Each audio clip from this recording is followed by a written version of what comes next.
കൊച്ചിയിൽ നിന്നും പറയാവുന്ന മറ്റൊരു വാർത്ത, ഇന്നലെ ഹൈക്കോടതിയിൽ റിപ്പബ്ലിക് ദിനാഘോഷങ്ങളുടെ ഭാഗമായി സംഘടിപ്പിച്ച ഒരു ഹ്രസ്വ നാടകത്തിൽ അതിൽ രാജ്യത്തെയും പ്രധാനമന്ത്രിയെയും അടക്കം അധിക്ഷേപിക്കുന്ന രീതിയിലുള്ള ചില പരാമർശങ്ങളും സംഭവങ്ങളും ഉണ്ടായി. ഇതിൽ 2 ഹൈക്കോടതി ജീവനക്കാരെ സസ്പെൻഡ് ചെയ്തിട്ടുണ്ട്. ഇത് സംബന്ധിച്ച് അന്വേഷിച്ച് റിപ്പോർട്ട് സമർപ്പിക്കാൻ ഹൈക്കോടതി രജിസ്ട്രാർക്കും അതോടൊപ്പം തന്നെ ഹൈക്കോടതി വിജിലൻസ് രജിസ്ട്രാർക്കും നിർദ്ദേശം നൽകിയിരിക്കുന്നു. ഈ സംഭവം കൊച്ചിയിൽ നിന്നുള്ള ഒരു പ്രധാന വാർത്തയാണ്. അത് അസിസ്റ്റന്റ് രജിസ്ട്രാർ TA സുധീഷ് അതോടൊപ്പം തന്നെ കോർട്ട് കീപ്പർ PM സുധീഷ് എന്നിവരെയാണ് സസ്പെൻഡ് ചെയ്തതിൽ TA സുധീഷാണ് ഇതിന്റെ സംഭാഷണം അടക്കം ഒരുക്കിയിരുന്നത്. വിഷ്ണു ശർമ്മ.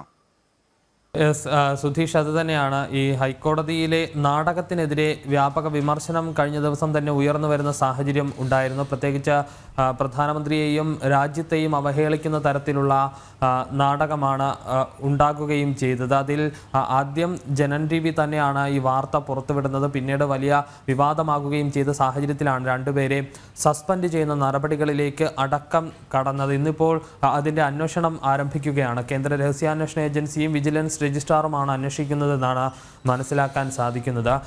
ഈ നാടകത്തിൽ 1 മണിക്കൂറോളം നീണ്ട നാടകത്തിൽ ഏകദേശം 10 മിനിറ്റോളം ഭാഗം കേന്ദ്ര സർക്കാരിനെയും രാജ്യത്തെയും വിമർശിക്കുന്ന, അല്ലെങ്കിൽ പ്രധാനമന്ത്രിയെയും രാജ്യത്തെയും വിമർശിക്കുന്ന തരത്തിലാണ് ചിത്രീകരിച്ചിട്ടുള്ളത് എന്നുള്ളതാണ് അതിലേറ്റവും പ്രധാനപ്പെട്ട കാര്യം. ഇതിന് പിന്നിൽ വലിയൊരു ഗൂഢാലോചന അല്ലെങ്കിൽ അത്തരത്തിൽ ഒരു ഗൂഢലക്ഷ്യമുണ്ടായിരുന്നുവെന്ന് ഈ ഘട്ടത്തിൽ വിലയിരുത്താൻ സാധിക്കുമോ?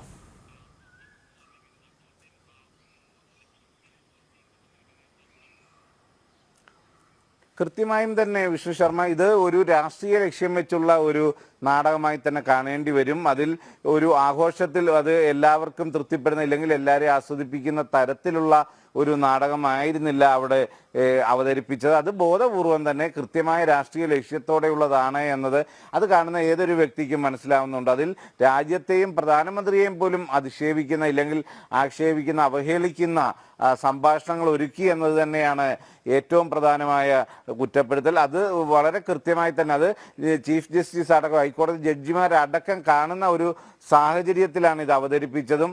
അവരുടെ മുന്നിൽ ഇത്തരത്തിൽ അവതരിപ്പിക്കുമ്പോൾ അതിനെതിരെ വലിയ രീതിയിലുള്ള പ്രതിഷേധം തന്നെയാണ് ഉയർന്നത്.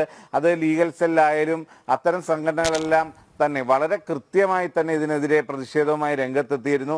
അതിൻ്റെ അടിസ്ഥാനത്തിൽ തന്നെയാണ് ഇപ്പോൾ 2 ജീവനക്കാരെ സസ്പെൻഡ് ചെയ്തിരിക്കുന്നത്. ഇത്തരത്തിൽ ഒരു പരിപാടി അവതരിപ്പിക്കാനുണ്ടായ സാഹചര്യം എന്താണെന്നതും അന്വേഷിച്ച് റിപ്പോർട്ട് നൽകാൻ അഡ്മിനിസ്ട്രേറ്റർക്കും നിർദ്ദേശം നൽകിയിട്ടുണ്ട്.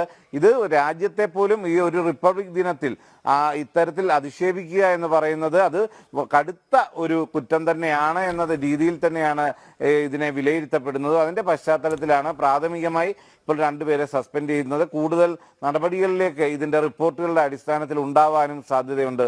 വിഷ്ണു ശർമ്മ. യെസ്, അത് തന്നെയാണ്. ഹൈക്കോടതി ജീവനക്കാർക്ക് സസ്പെൻഷൻ നടപടി ഇന്നലെ തന്നെ നൽകിയിരുന്നു. ഇന്ന് ഇതുമായി ബന്ധപ്പെട്ട അന്വേഷണം ആരംഭിക്കും. രഹസ്യാന്വേഷണ ഏജൻസിയും വിജിലൻസ് രജിസ്ട്രാറുമാണ് ഈ നാടകത്തിനെതിരായ ഗൂഢാലോചനയിൽ അന്വേഷണം നടത്തുന്നതെന്നാണ് മനസ്സിലാക്കാൻ സാധിക്കുന്നത്. സുധീഷ് ഗോപാലാണ് കൊച്ചിയിൽ നിന്ന് വിശദാംശങ്ങൾ നൽകിയത്.